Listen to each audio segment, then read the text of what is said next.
Hello everyone! This video is for all of you supervisors that have had student teachers this semester and you are doing grading. This is our live text grading for the semester. And what I want to do is quickly just run through the assignments that we expect the student teachers to do in live text, and then you need to assess them using the rubric. And I've had questions about what if they don't, and I just always say if they don't do it, don't post their grade. They have to do it. They're benchmark assignments, and if they don't do them, then I would give them an F or an incomplete or whatever, and until they get these done, they should not pass the course. These are kind of like, you cannot move on to the next phase until we get these done. So let's quickly run through them. There are 4 of them. The first one is their portfolio, and I will show you. This is, I was on the dashboard. I guess I should explain that. Here's the dashboard. When you log in, you should see the dashboard, and you need to scroll down to the section where you're at. And this is the section where my student teachers are at. So I'm going to click here again. It's assignment 1. And I'm going to click in. The red column means these students haven't submitted yet. The yellow column is the students that have submitted and they're waiting for you to grade them. And then the green is students that have already been graded. So I'm going to go down to Tina because she's the one that I had, Christina Thomas, and I will click in. When I do so, I will see the portfolio that she sent for me, okay, that she sent for me to review. So then I click over in the menu to look for certain things. Like for instance, I want to check and make sure that she has her scores for VCLA, so I can click over here in Evidence of Scholarship, and I scroll down and I can see that, yes, she does have her VCLA score. I won't take the time to pull them up, but you can see she has her VCLA scores, her Praxis 2, and her RVE. So she has her scores that she needs that we'll look at in just a minute, because there is a rubric, and that's what you're looking for. So up here I'm going to put graded by Goodwin. And then I'm going to click the assessment, and over here I always click the top one, and that populates all the cells in the advanced, and then if there's something that they didn't do well, then I can mark them down. So I obviously haven't had time to look it over carefully, so I'm just going to make a judgment call. I will say, oh, I think her unit plan looks acceptable. It wasn't exemplary, but it was acceptable, so I can go down and click this. Okay.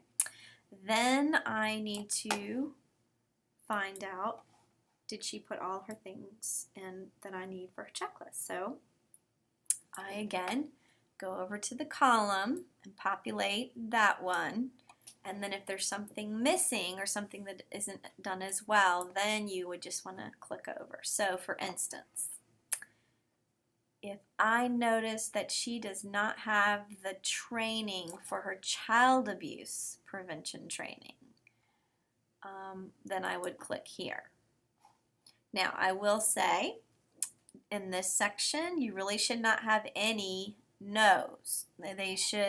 You might have a few not applicables, like for if you have a student teacher and Praxis 2 is not required for them, or if you have a student teacher and RVE is not required for them. So for instance, let's look at this one, RVE.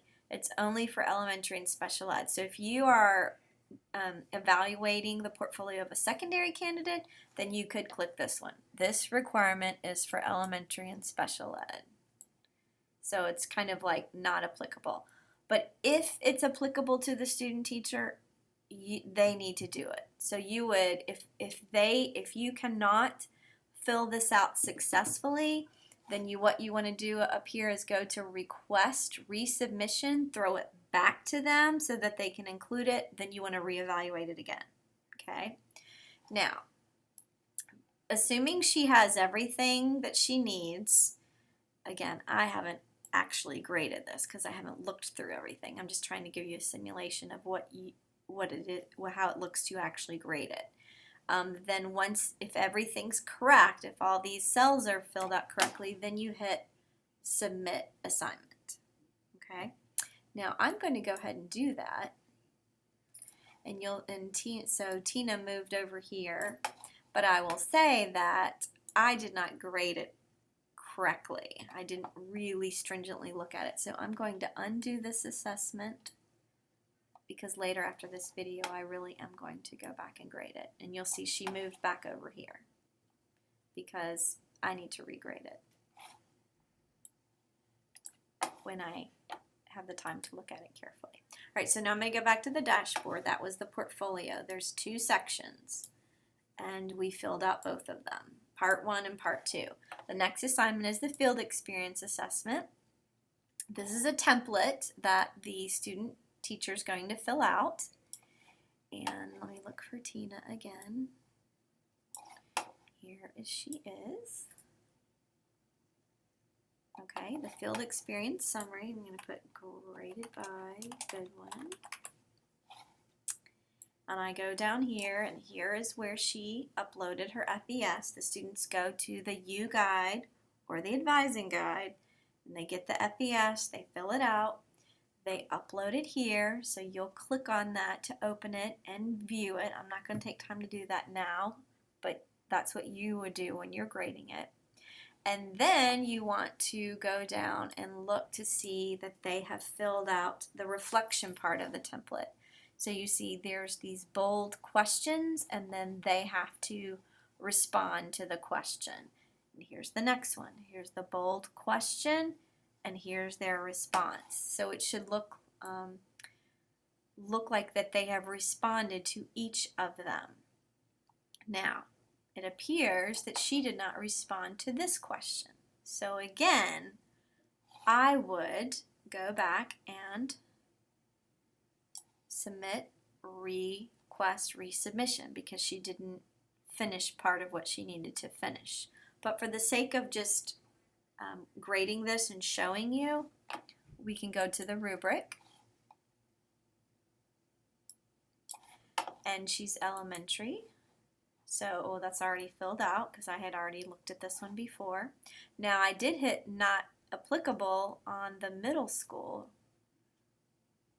because, not applicable because she's not getting the middle school endorsement. Okay, so there may be some instances where you would click not applicable. This is one of them because she's an elementary person and she's not seeking the middle school add-on. If you have students that are getting dual, that means they're getting elementary and special ed, you need to click both of these. Now, I did not click the special ed one for her because she's not dual. But for those of you that have students that are doing dual elementary and special ed, you would click both of these. Then you'd fill out what you find from their special ed. Of course, if you're secondary, you click the secondary one. So that's part 1 is picking their endorsement areas. And then part 2 is you looking at that reflection part and deciding how well they responded to it. Notice that this does not give the whole description. What you can do is go here where it says show rubric descriptions. That will show you the whole description that you're looking for. Okay? So if she did them all well, you would give target. If there was 1 or 2 that she didn't do as well, you could move it over here, and so forth. When you're done, you hit Submit Assessment, and it will go to the green column because you're done. Now I'm not going to do that because, again, I need to go back and really read the reflection before I can accurately grade this. So, but if you had accurately read it and you were satisfied with everything that you filled out in the rubric, then you click submit assessment, and you're done grading that assignment. Let's go back to the dashboard. We have 2 left. Okay, the next assignment is the candidate impact on student learning.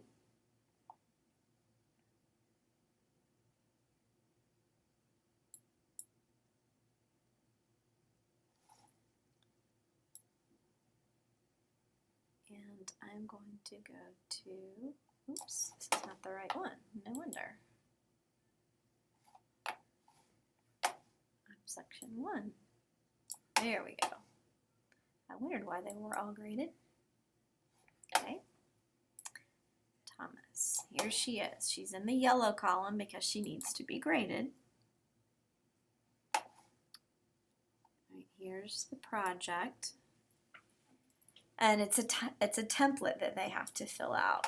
So she's filled in her topic. She filled out how she collaborated with her cooperating teacher and so forth. So she has to fill in all the sections of the assignment. Now, if you want to give a comment about this is not detailed enough, oops, not detailed enough, or anything else, you can certainly go in and leave comments. I'm going to cancel that though because do you want to abandon your changes? Okay. The neat thing is you can even go in here. I love this part about it. You can make if you can say spelling error, and then you can save it.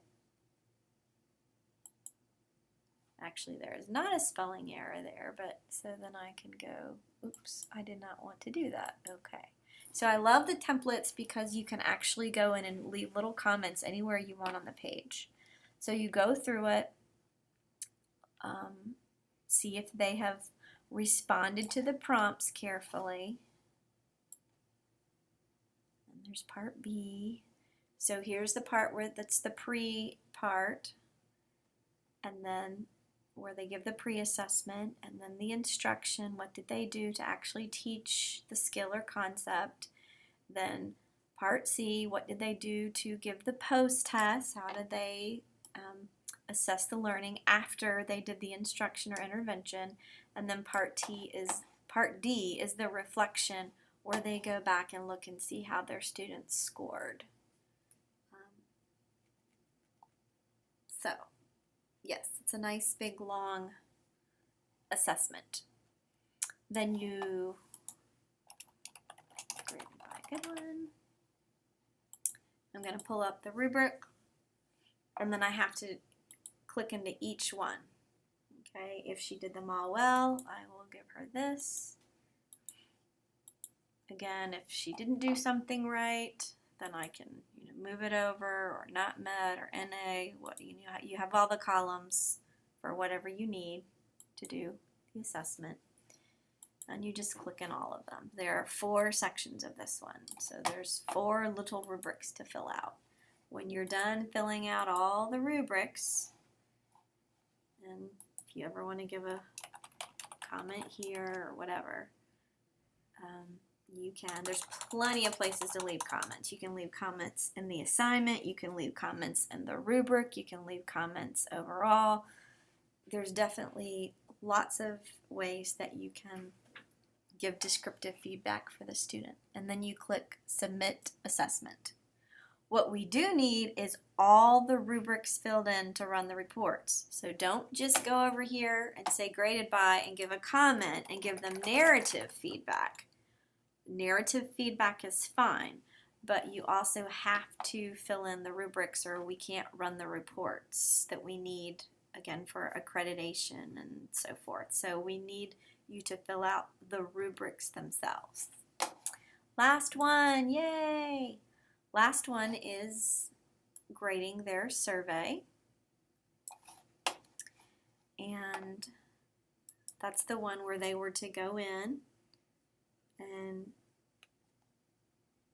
in the packet, if you were to go in from their side, the assignment details, you would see that they had a packet here, And they click on the packet, and the packet gives them the survey that they need to administer to the students. So they administer that to the students.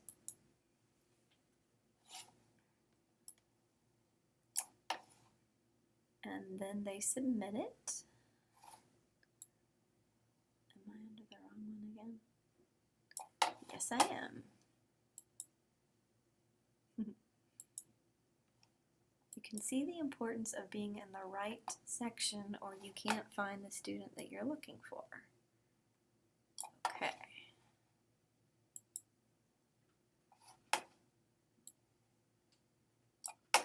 Here she is. And you will see that there are questions and answers. So here's the question, here's the answer. Here's the question, here's the answer. How many surveys did you submit? Which survey form did you use?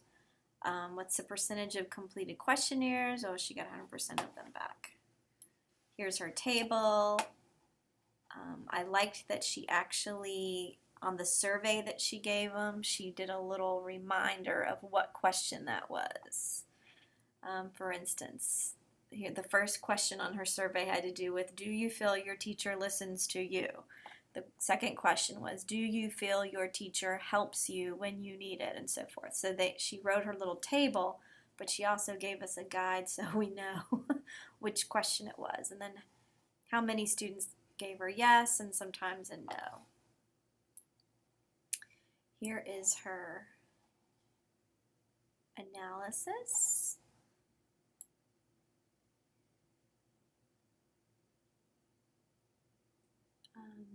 And then I can go,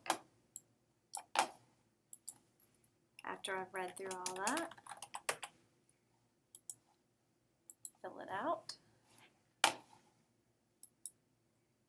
And again, if that bothers you, obviously because you can't read the whole thing, just go to Show Rubric Descriptions. And there you go. You can go and click and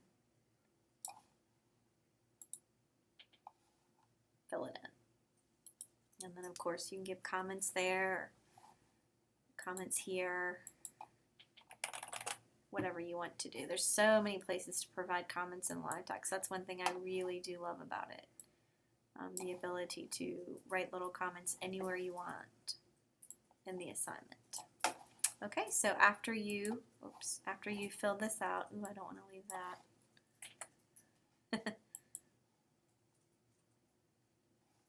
You would hit Submit Assessment, and then you would be done grading that, and you'd have all 4 done. So I hope you've had a great semester with your student teacher. Again, you want to make sure that they have all 4 assignments turned in. If they do not, then again, I would give them an incomplete or give them a grade of F and tell them that you'll do a grade change after they complete what it is that they need to do. Put the responsibility back on them. If they know that you'll follow through with not giving them a passing grade to finish student teaching, they usually will cooperate and finish what they need to do to finish for you. Thank you very much, and I hope you have a fantastic break after you get all of your assignments graded. Thank you.